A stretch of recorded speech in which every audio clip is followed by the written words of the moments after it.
on the body bag there with Nigel Travis and looking really sharp. Yeah, we just a few drills we're going over, just maintaining the sharpness and putting the shot together ready for the fight. Well, it's been announced now, you're fighting Erik Skoglund. Yeah. Tough guy, really tough guy. Yeah. And obviously put on a great performance against Callum Smith. Yeah. It's an intriguing fight. What's it for? It's for the WBC silver title. You know, as you're saying, he's a good opponent, tough opponent. He's just come out of the World Boxing Series, so he's at the stage where he's world level and wants a world title shot. I never win in the World Series, but I feel I'm there or thereabouts. Well, you want to leave yourself in a great position. By the time that's finished next summer, you want to be the guy at the front of the queue to fight the winner. Yeah, definitely. I mean, that's the one.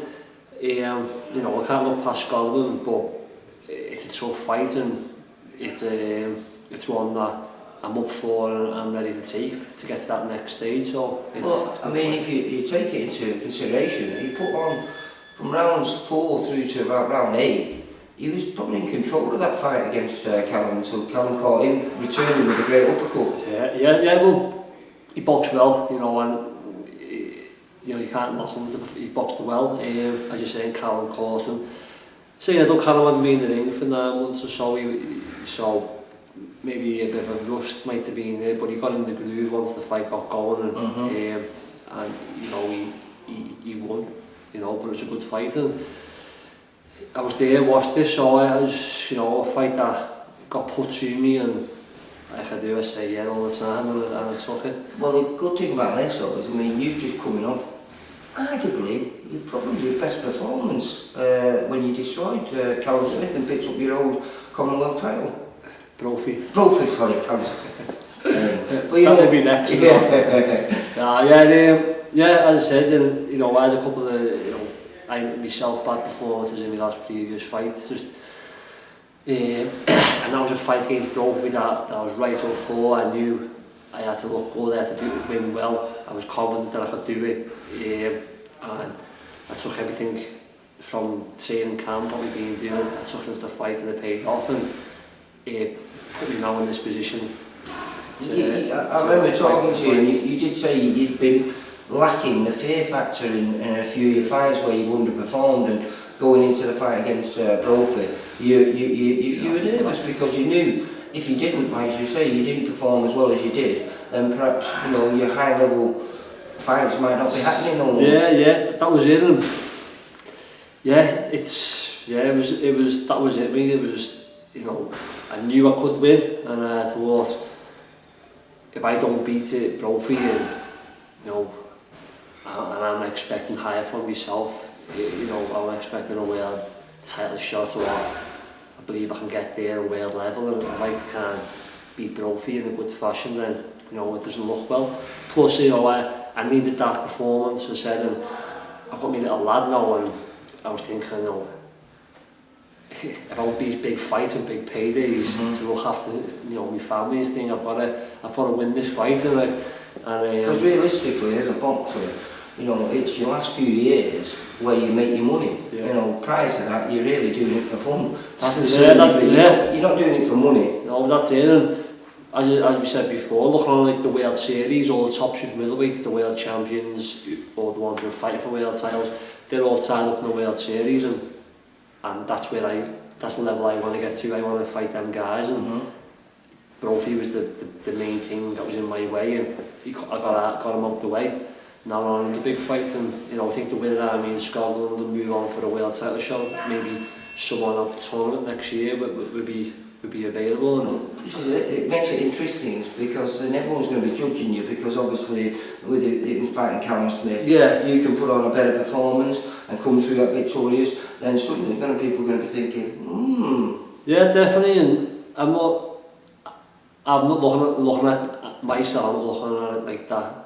Whereas I've got to do better than what Callum did and stuff, because I've done that before against like Rabrase and grows with the distance with Rabrase, and I was thinking, I've got to knock him out, make him look better. Yeah. Now I've got the experience now, being pro for a while and being around good fighters and with good guys now, so I'm not even thinking about that. I'm just thinking about winning, not caring who Skoglund's boxed, and watching what he's performed, and I've got to beat him. And if it comes by stoppage, box, at a point, anything, I just need to win this fight, and he's a big shot. Another title, and like say, puts you one step closer to getting that opportunity to fight whoever wins this. Or, as you were saying to me before, there's other guys out there, isn't there? Zuj and all these other guys that weren't in there who picked up titles since this tournament started. Yeah, definitely. And as any fighter, or me, I'm going for myself, I've worked so hard, since a kid, since the amateur days, I've turned pro, and it's like that saying, you haven't come this far just to get this far, do you know what I mean? I can see these big fights, and I can see these world title shots, and that's what I'm here for, and that's what I want to do. So I'm on the fringe of it now, and I've just got to get everything right in camp and listen to Jamie, Nigel, and everybody. I must admit, since I've been coming down here, and I get to see quite a lot and inspire quite a lot with all the good lads around here, I've seen a slight difference in you. You seem to be sharper, nastier,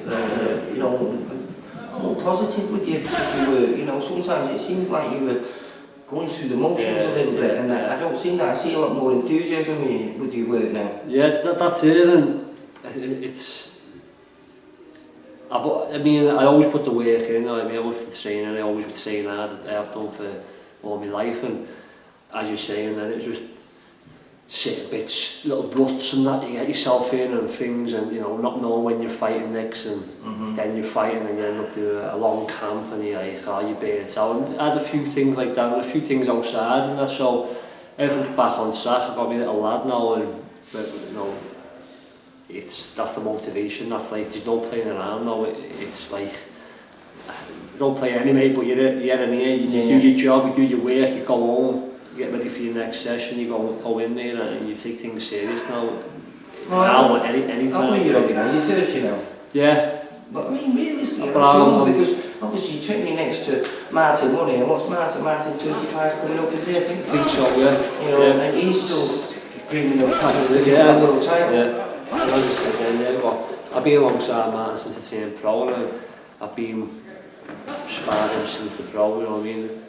We've been along, pushed off him, learnt off him, like he's done with Jamie when he turned. As I said to you before, he seems to be in the same situation, revitalised. His last performance on that World Boxing Series on the undercard, he looks absolutely superb. Yeah, I mean, the opponent, you'd expect to do that with the opponent. When he boxed Rosado, everyone thought Martin was a fighter and tough and he could fight, but he can box as well, and Rosado showed he was boxing. So, we push off each other, and as I said, I've seen him fight for world titles and just being robbed of one, and he's just missed out on one, and so I've learned a lot with Nick alongside him, and then you've got like the likes of Frampton that have come in.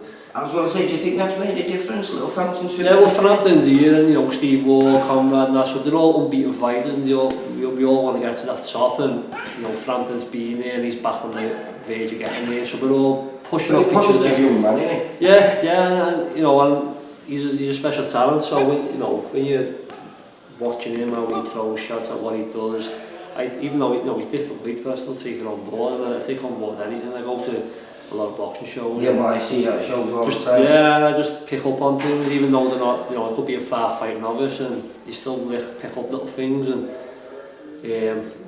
watch this Divvy Tommy Quayle sometimes. Sucking, do you know what I mean?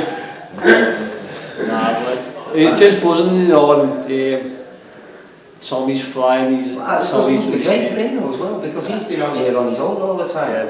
And now the last, 4 or 5 months, you've all turned up down here, and suddenly this place is like I say, arguably rivaling Gallagher's gym, is perhaps the #1 gym in not just in the northwest, but perhaps even in the country. Yeah, well that's it, they've got a good stay with our guys, they're all top fighters, aren't they? So Jamie's got a few, top fighters, and you can only work at what you've got. So I'm still in contact with Oliver though every other day. We still pop down, see Ollie still pops up and goes through tactics on the phone with all this, so he's not pushed to the side or nothing like that, you know what I mean? We're still very close with him, and I would text him when the fight got announced, and I'd be going down to see him and get his thoughts and tactics wise, and we'd be going How long have you known about the fight with Skoglund? Just before it got announced, you know, to be honest, after my last fight with Brophy, I got a message off Tony Bellew, and he said, stay in the gym, I want you on my bill. And I said, well, that was the next day, and I was right back in the gym on the Friday, and give me a boost, give me a lift. So I've got to thank Bellew for the message, you know, for getting me on a big show, and you know, one that I need to perform on. So, and then he got back, you know, I was wanting to fight for the European title, because that was like the tradition of, you know, won the English, British, Commonwealth for the European. But this popped up, you know, with Skoglund got mentioned, and you know, I think that's past the European level where he's just come out the World Series, so it's past that a little bit. Yeah. You know, it's for like eliminated for a world title, say, or something. So that come at me. I just said yes straight away. I mean, I said yes to any other opponent that comes. So it's a great fight, and that's a fight now that I was saying before, the fear factor and everything. I'll probably be switched on. Everything's going well. Right. Well, good luck for the 17th. A Sunday, isn't it? It's a Sunday, yeah. It's on the same day as our Jolly Boys, so I think we'll all be watching you after the Jolly Boys. No, go to them out there, but I'm going to go to the Liverpool one. Alright, kiddo. Take care, Robbie. Thanks, Thanks a lot, mate. Bye-bye.